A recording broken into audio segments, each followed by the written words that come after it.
히브리서 12장 14절에서 29절까지 말씀입니다. 히브리서 마지막 문단은 10장 후반부부터 13장까지입니다. 특히 여기는 믿음과 소망과 사랑에 대한 내용을 다루고 있는데 11장은 믿음에 대해서, 12장은 소망에 관해서, 13장은 사랑에 관해서 말씀하고 있습니다. 그 중에 12장 말씀은 소망에 관한 말씀을 하고 있는데 어제 말씀 1절에서 13절은 인내하며 경주를 하되 온전케 하시는 예수를 바라보며 천국의 기쁨을 위하여 성실함으로 감당하라고 합니다. 만약에 그 일을 감당하지 못할 때에는 징계를 해서라도 예수를 바라봄으로 성숙하게 하여져서 그의 거룩함에 참여하도록 해야 한다는 말씀을 드렸습니다. 그래서 예수를 바라보는 것이 핵심입니다. 그리고 이제 오늘 말씀 14절에서 29절의 말씀은 화평함과 거룩함을 쫓으라라고 말씀을 하고 있는데 오늘 이 말씀은 세 문단으로 나눌 수가 있습니다.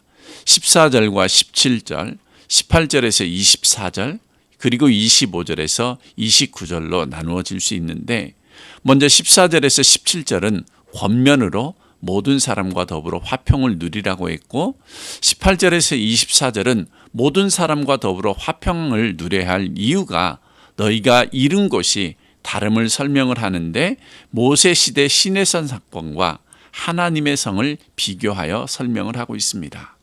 그리고 25절에서 29절은 경고의 말씀으로 너희가 은혜 아래 있다고 방심하면 안 된다는 말씀을 합니다. 히브리서를 여러 번 말씀드린 대로 서신의 형태를 띠고 있지만 실제로는 설교 같은 그런 내용이라고 어제도 담임 목사님이 말씀을 드렸습니다. 그래서 중간중간에 교리적인 이야기를 하면서 가르치기도 하지만 권면도 중간중간 여러 번 자주 했는데 오늘 말씀 먼저 14절에서 17절의 말씀도 또 권면의 말씀을 하고 있습니다. 14절을 보니까 모든 사람과 더불어 화평함과 거룩함을 따르라. 여기서 화평함과 거룩함이라는 것은 구원의 열매 같은 것입니다. 복음서에도 보면 열매를 보아 그 나무를 알리라는 것처럼 이 화평함과 거룩함이라는 것이 구원의 열매입니다. 이것도 우리가 오해를 하면 안 됩니다. 화평함과 거룩함을 쫓으면 구원을 받는다는 것이 아니라 화평함과 거룩함을 쫓는 사람이 구원받은 사람으로서 자기 증명이 되는 것입니다. 이제 화평의 이야기를 해보면 예수님께서 팔복을 말씀하실 때에도 화평케 하는 자가 하나님의 자녀다라고 말씀을 하신 것처럼 그와 같이 오늘 이 본문도 모든 사람과 화평하라고 맙니다. 그러니까 예수 믿는 사람은 화평의 대상을 가리지 않는다는 말씀이죠. 다만 예수님의 말씀에도 보면 화평케 하는 자 이야기를 하면서 한편에는 내가 검을 주러 왔다는 말씀도 있습니다. 그러니까 검을 주러 왔다는 말씀은 내가 불화를 만드는 사람이 아니라 우리가 믿는 자이기 때문에 나를 핍박하거나 싫어함으로 박해하는 그런 경우를 두고 이야기하는 것입니다.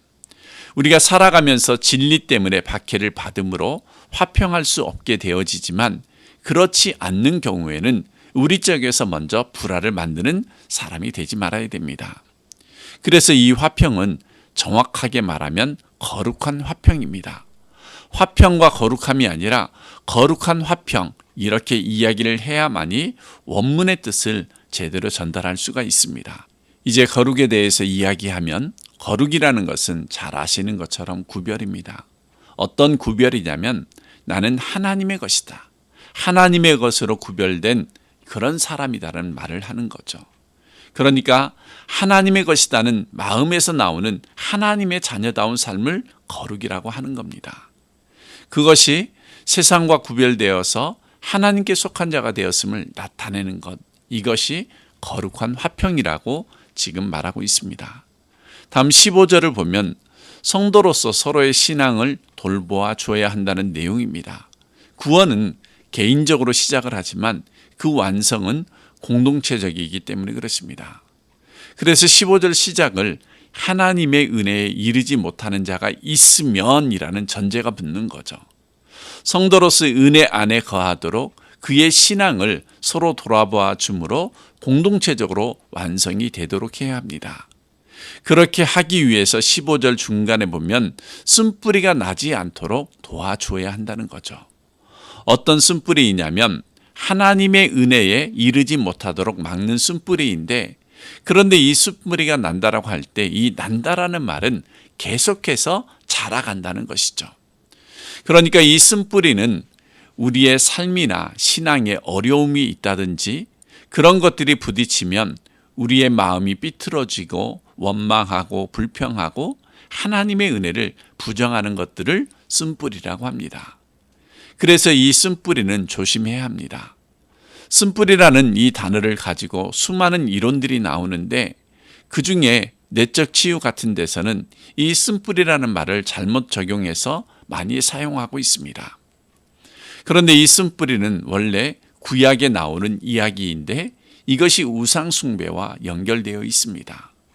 오늘 본문에서는 하나님의 은혜에 이르지 못하게 하는 쓴뿌리, 마음의 방향이 틀어져 있어서 하나님의 은혜를 가까이 하지 않고 주어진 것들을 부정하고 신앙에서 떨어져 나가는 이러한 것들을 말하는 것입니다. 그러다 보니까 원망하게 되고 불평하면서 그렇게 살아가다 보니 마음의 방향이 틀어져 있으므로 그 상태에 머물러 있는 것이 아니라 계속해서 자라간다는 것이죠. 그래서 쓴뿌리가 난다는 것은 계속해서 자라간다는 말이 되어집니다.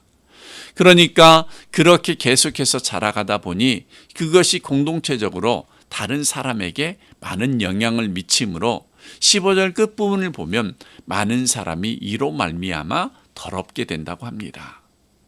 그러므로 우리는 성도로서 살아가면서 그렇게 되지 않도록 주의해야 한다는 이야기를 하고 있습니다. 왜냐하면 내 속에 감사가 없고 은혜에 대한 확신이 없으면 자꾸 삐뚤어진 마음, 원망하는 마음, 불평하는 마음들이 생기면 이상하게도 믿음보다는 감사 찬송보다는 원망과 불평과 불신이 자라나서 그러한 것들이 훨씬 더 확산 속도가 빠르기 때문에 많은 사람들에게 훨씬 영향을 준다는 겁니다. 이런 겁니다. 쓴뿌리가 없는 사람은 누가 바르게 믿고 정말 아름답게 믿으면 사람들이 나도 저렇게 믿어야지 그러는데, 쓴뿌리가 자라고 있는 사람은 그냥 그런가 보다, 저 사람은 믿음이 좋다는 것으로 끝나버립니다. 그래서 불평하고 원망하는 것이 금방 전염을 받습니다. 인간이 본성이 그렇습니다. 그래서 15절을 적용하면 우리는 그렇게 쓴뿌리가 나지 않도록 해서 그 괴로움과 더러움이 퍼지지 않도록 해서 더럽게 되지 않아야 한다는 말씀을 권면하고 있습니다. 거룩한 화평을 쫓으라. 그렇게 함으로 은혜에 이르지 못하는 자가 없도록 해야 하는 자가 되라고 말씀하는 것이 15절의 말씀이죠. 이제 16절입니다. 16절은 음행하는 자와 망령된 자에 대한 이야기를 하는데, 여기서 음행하는 자와 무엇과 연관해서 말씀을 드리냐면 한 그릇 음식을 위하여 장자의 명분을 판 에서와 같이 망령된 자라 해서 연결시킵니다. 그러니까 하나님의 언약을 무가치하게 생각하는 속된 자를 음행과 연결해서 이야기한다는 것은 결국 성결한 삶을 요구하고 있는데, 이것이 17절까지 그 내용이 이어집니다. 그러므로 오늘 묵상하는 본문의 말씀은 하나하나가 우리에게 적용되어야 할 말씀들이죠. 그런데 18절에 보면 왜냐하면 그럽니다. 어제도 담임 목사님이 말씀드렸듯이 한글로 번역을 하면서 생략되는 접속사들이 꽤 많이 있다고 그랬습니다. 18절도 너희는으로 시작을 하지만 원문에는 너희 앞에 왜냐하면이라는 단어가 있습니다. 그래서 18절에서 24절까지는 왜 우리가 거룩한 화평과 쓴뿌리가 나지 않고 은혜에 이르지 못하도록 방해하는 그러한 일들을 경계하고 음행하는 자와 망령된 자가 없어야 하는 이유를 설명하고 있습니다. 18절에 보면 너희가 이른 곳이 어딘지를 봐라. 18절에 또 그렇죠. 너희는 멋멋으로부터 이렇게 시작을 하면서 19절에 이른 곳이 아니다라고 합니다. 그러니까 너희가 이르는 곳, 다르게 말하면 도착한 곳이 어떤 곳이 아니다는 말씀을 하고 있습니다. 그리고 22절에 그러나 너희가 이른 곳은, 이것을 비교해서 말씀하고 있습니다. 쉽게 표현하자면 너희가 도착해 있는 곳이 어디고 도착하지 않는 곳이 어디냐라는 것을 지금 대조하고 있는 겁니다. 그래서 이 문단 18절과 21절, 22절에서 24절은 대조하는 내용이죠. 먼저 18절에서 21절을 보면 신앙이라는 것은 모세 시대에 시내산에서 하나님을 만난 이스라엘처럼 하나님을 두려움과 공포의 대상으로 생각하는 것이 아니다. 또 심판의 두려움 때문에 믿는 것도 아니다 하는 것을 이야기하고 있습니다. 그러니까 우리가 무서워서 하나님을 믿는 거냐? 그런 이야기라는 거죠. 18절에 보면 만질 수 있고 불이 붙는 산은 신의 산을 말하는 것이죠. 거기에 보면 침침함과 흑암과 폭풍과 나팔 소리, 이러한 표현들은 번개치고 지진이 일어나는 것으로 하나님의 임재의 현상을 보여주는 그런 말씀이죠. 그래서 구약의 이스라엘 사람들은 굉장히 두려워했습니다. 시내산에 올라갈 수도 없었고 더군다나 하나님이 말씀하시면 귀를 막고 땅에 엎드렸습니다. 그러면서 모세에게 요청하기를 하나님이 나에게 직접 말하는 것은 두려우니까 하나님이 직접 하시지 말고 모세를 통해서 간접적으로 해달라는 부탁을 했습니다. 그러나 신약의 성도들이 도착한 곳이 시내산과 같은 바로 그런 곳이냐는 말인데, 신약의 성도들은 그런 곳, 시내산과 같은 곳에 도착한 것이 아니다라는 말씀을 하고 있습니다. 그래서 19절에 그 소리를 들은 자들은 더 말씀하지 않기를 모세에게 구했다는 말씀으로, 하나님이 나에게 직접 말하는 것은 두려우니까 그렇게 하지 말고 모세 당신이 대신 전해달라. 그러면서 20절에 이는 짐승이라도 그 산에 들어가면 돌로 침을 당하리라 하신 명령을 그들이 견디지 못함이라. 이것은 하나님에 대한 두려움의 말씀이죠. 그러한 표현이라는 거죠. 그래서 21절에 모세도 이르되 내가 심히 두렵고 떨린다 하였는데, 우리 예수를 믿는 사람들이 도착한 곳이 그런 곳이냐라는 질문이죠. 그러니까 하나님을 믿는 것은 그런 두려움 때문에 믿는 것이 아니다는 말씀이 지금 18절부터 22절에 말씀하고 있습니다. 그 대신에 너희는 기쁨과 확신을 가지고 나를 구원하신 하나님을 기쁨과 감사와 찬양함으로 따라가는 자다, 이것을 권면하고 있습니다.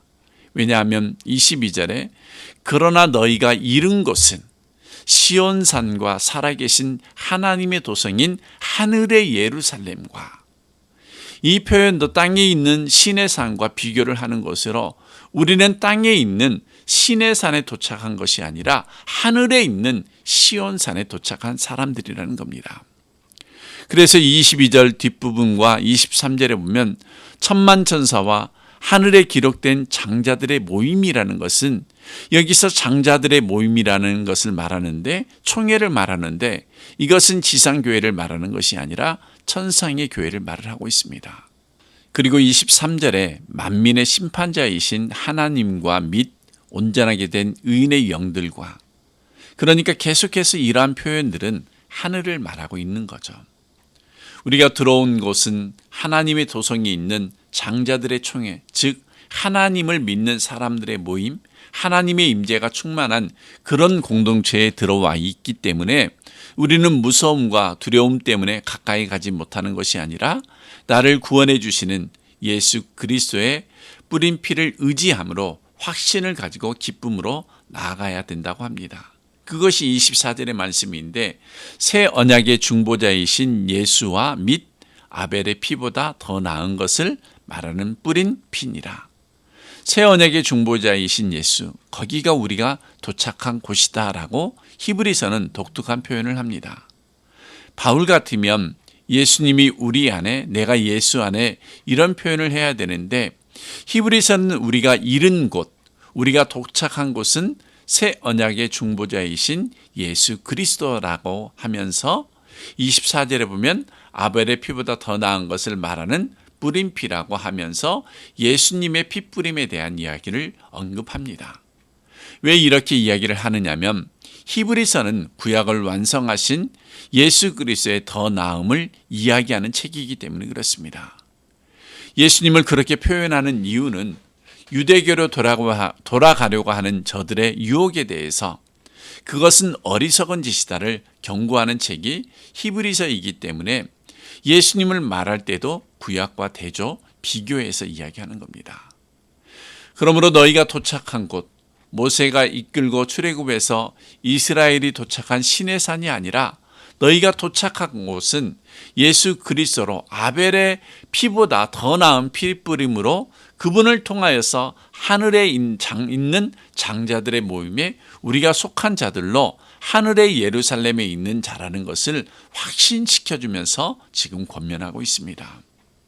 그래서 18절에서 24절을 다시 정리하면 새 언약의 중보자이신 예수 안에 우리가 들어와 있고 하나님이 예수의 더 나은 피뿌림으로 나를 받아주셨다. 이것이 얼마나 큰 은혜냐. 그래서 우리는 두려움 가운데 있는 자들이 아니라 은혜 가운데 있는 자라는 것을 권면하고 있습니다. 이것이 우리가 음행과 망령됨과 쓴뿌리와 은혜에 이르지 못하는 것들을 따르지 말고 우리 안에 그러한 마음과 삶을 제거하고 바르게 하나님을 믿는 자로서 살아가면서 원망도 하지 말고 화평함과 거룩함을 추구해야 될 이유가 여기에 있다는 것을 지금 이야기하고 있습니다. 그렇다면 화평함과 거룩함을 따라 살아가려면 앞으로 어떻게 해야 할 것인가에 대한 말씀이 이제 마지막 문단 25절에서 29절까지 말씀입니다. 어떻게 보면 25절에서 29절은 다시 한번 경고하는 내용이죠. 우리가 예수 그리스도에게 속한 자들로 하늘 장자들의 모임에 속한 자들이라면 어떻게 될 것인가? 25절에 보면 너희는 삼가해야 한다고 합니다. 삼가할 것이 무엇이냐면 말씀하신 하나님을 거역하지 말라고 경고하고 있습니다. 땅에서 경고하신 일을 거역한 그들이 피하지 못하였거든. 그러니까 이 부분은 누구를 말하는 것이냐면 히브리서 1차 독자인 유대인들을 말하는 것입니다. 예를 들면 출애굽한 이스라엘 백성 1세대들은 광야를 방황하다가 죽음으로 가나안에 들어가지 못하고 여호수아와 갈렙 그리고 출애굽 2세대들만 들어가는 것이 연결되어지고 또 이스라엘이 최종적으로 멸망한 것과도 연결되어지는 그런 내용입니다. 그러니까 하나님을 거역한 자들, 말씀하신 일을 거역하는 이들은 피하지 못했습니다. 무엇을 피하지 못했냐면 하나님의 심판을 피하지 못했던 거죠. 그래서 25절 뒷부분에 하물며 하늘로부터 경고하신 이를 배반한 우리일까 보냐. 이 말씀은 이런 뜻입니다. 유대교로 돌아가려고 하는 유대교 그리스도인들을 향한 메시지로 너희들이 은혜 아래 있다고 하나님을 거역하지 말라. 그러니까 앞에 이야기 18절에서 24절에 우리가 이룬 것은 너희의 힘과 노력이 아니라 하나님의 은혜다라고 말을 했는데 지금 25절 이하의 말씀은 너희들이 은혜 아래 있다고 방심하면 안 된다는 말씀을 하고 있습니다. 그러므로 은혜라는 것은 우리로 하여금 방심하게 만드는 것이 아니라 더욱 하나님 앞에 바르게 살아가도록 하는 것이라는 거죠. 26절에 보시면 그때와 이제를 또 다시 대조해서 보여줍니다. 그때에는 시내산에서 그 소리가 땅을 진동을 했습니다. 그러나 이제는 여기서 이제라는 단어는 신약의 그리스도인들을 향하여 말하는 내용입니다. 그래서 26절 이제는 약속하여 이르시되 내가 또 한 번 땅만 아니라 하늘로 진동하리라 할 것이다. 이 말씀은 무엇을 말하느냐면 재림을 표현하는 말씀입니다. 시내산에서는 땅만 진동을 했는데 이제 예수님이 재림하시면 하늘과 땅이 다 진동할 것이다. 세상 나라가 변동할 것이다라는 말씀은 이 세상을 따라가는 어리석은 자들이 다 심판을 받는 것이고 그런 것들을 지금 이야기하고 있습니다. 27절을 보시면 이 또한 한 번이라 하심은 진동하지 아니하는 것은 영존하게 하기 위하여 진동한 것들 곧 만드신 것들이 변동될 것을 나타내십니다. 그래서 하늘도 땅도 다 진동을 하는데 27절에 보면 또 한 번이라 하심, 이 말은 왜 진동하게 하느냐면 진동하지 아니하는 것을 영존하게 하기 위하다라는 거죠. 이 말이 참 어렵지 않습니까? 어렵게 번역을 했죠. 이런 의미죠. 진동 중에 변하지 않는 것들이 있다. 그것이 무엇이죠? 하나님의 나라죠. 교회죠. 믿음이죠. 이런 것들을 다 포함해서 이러한 것들은 영원히 흔들리지 않고 존재하는 것들이라는 거죠. 그러니까 주님이 재림하시면 변하지 않는 것들은 그대로 있고 진동할 것들만 진동한다는 말씀이죠. 그러한 것들 때문에 땅과 하늘이 진동하신다는 표현을 하면서 예수님의 재림과 관계되는 이야기를 지금 하고 있습니다. 그런 의미에서 이 진동이라는 것이 일종의 심판으로 이 세상 나라를 심판하겠다는 것인데, 심판 중에도 진동치 않을 것은 영원히 존재하도록 하기 위해서 주님이 재림하여 진동함으로 만드신 것들이 진동될 것을 표현하고 있습니다. 그래서 이 변동시킨다, 진동시킨다, 히브리서에는 특별하게 설명을 하고 있는데 이 표현을 계시록에서는 새롭게 한다라고 합니다. 그래서 새 하늘과 새 땅이라고 합니다.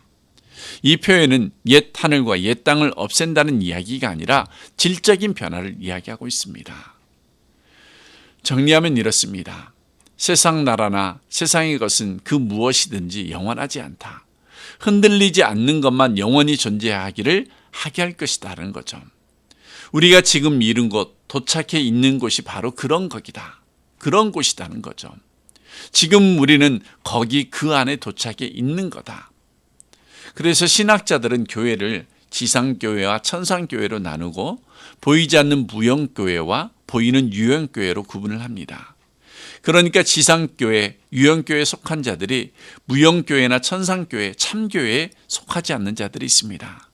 쉽게 말씀드리자면 교회를 다녀도 구원받지 못하는 자들이 있다는 겁니다. 그러니까 보이는 유형교회에 나오는 것도 중요하지만 구원받은 참신자, 참교회에 속해야 한다는 말씀을 지금 하고 있습니다. 히브리서는 유형교회, 무형교회로 말하지 않고 우리가 도착한 곳이 어디냐로 설명하고 있습니다. 우리가 이 하늘도성, 또 예수님의 뿌린 피, 참된 하나님의 교회, 장자들의 공동체에 속한 그런 사람이라면 14절, 17절에 말한 것처럼 음행과 망령된 삶을 살지 말고 지금 이야기하는 것들을 거역하지 말고 순종하는 그러한 삶을 살아야 된다고 말씀하고 있습니다. 그러므로 28절에 보면 우리가 흔들리지 않는 나라를 받은 것이 아니라 받았은 즉 되어 있는 것인데, 이것은 이미 우리가 받았다는 말씀으로 우리가 이미 거기 들어와 있다는 표현입니다. 불완전한 세상, 변동될 세상을 우리가 살고 있지만 이 세상이 내 나라가 아니고 영원한 나라, 하나님의 나라, 흔들리지 않는 나라에 들어와 있는 자이기 때문에 우리를 은혜 받는 자라고 합니다. 앞에서 이미 받은 은혜 이야기를 했다면 여기서 이걸 또 가지고 또다시 은혜라는 단어를 쓰고 있습니다. 무슨 말씀이냐면 여기서 우리가 생각할 것이 있는데, 은혜라는 것은 감동이 아닙니다. 그런데 믿는 사람들 중에도 눈물을 쏟아지는 것을 그냥 은혜라고 말을 합니다. 그러나 그것은 그냥 감동이죠. 성경이 말하는 은혜는 그러한 감동이 있으면 좋겠지만, 그러나 그러한 감동이 있든지 없든지 우리가 현재 들어와 있는 것이 어디이고 그것이 무엇인지를 아는 것이 축복이고 은혜다는 말입니다. 지금 계속 심판 이야기를 해놓고 갑자기 은혜 받자 그럽니다. 그러니까 은혜는 하나님의 구원의 진리를 바르게 깨달을 때 오는 것이 은혜이죠. 28절에 보면 그렇다고 은혜를 받고 흔들리지 않는 나라를 받은 우리가 은혜 가운데 있다면 이것으로 말미암아 우리는 경건한 삶을 살아야 되고 더 나아가 두려움으로 하나님을 기쁘시게 섬겨야 합니다. 여기서 두려움이라는 것과 기쁨이라는 말을 한 단어로 설명을 하자면 경외입니다. 그러니까 우리가 하나님이 원하는 곳에 이미 도착해 있는 은혜 받은 삶이라면 하나님을 경외하는 삶을 살아야 되는 겁니다. 오늘 말씀은 말들이 조금 어렵게 쓴 단어들이 있기는 하지만 전체적으로 이런 말씀이죠. 우리가 지금 들어와 있는 이 하나님의 나라는 무엇이냐?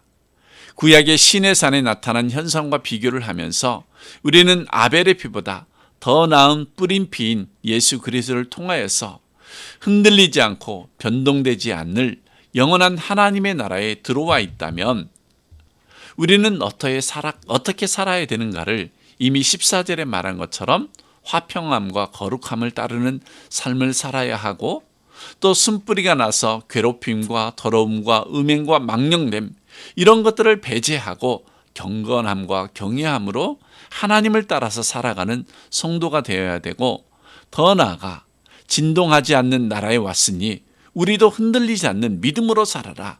이러한 내용들이 오늘 본문이 우리에게 주시는 권면이고 교훈이라고 할 수 있습니다. 저와 모든 성도님들이 흔들리지 않고 진동도 변동도 없는 하나님 나라의 백성이 되었다는 것을 기쁨으로 여기고 감사함 가운데 믿음으로 살아가는 그러한 성도님들이 다 되시길 주님의 이름으로 축원합니다. 기도하겠습니다. 하나님, 예수 그리스도의 뿌린 피, 새 언약의 중보자이신 예수로 말미암아 우리가 진통치 않는 하나님의 나라를 받았습니다.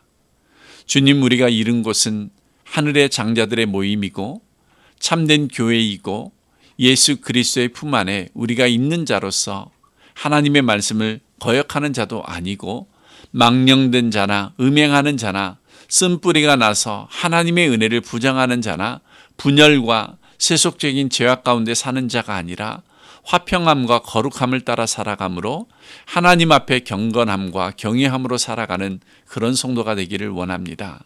심판의 두려움 때문이 아니라 하나님께서 주신 은혜가 너무 커서 우리의 삶이 주님 앞에 그렇게 자원하는 마음으로 믿음으로 살아갈 수 있도록 우리를 붙들어 주시고 날마다 인도하여 주실 것을 간절히 바라오며 예수님의 이름으로 기도드립니다. 아멘.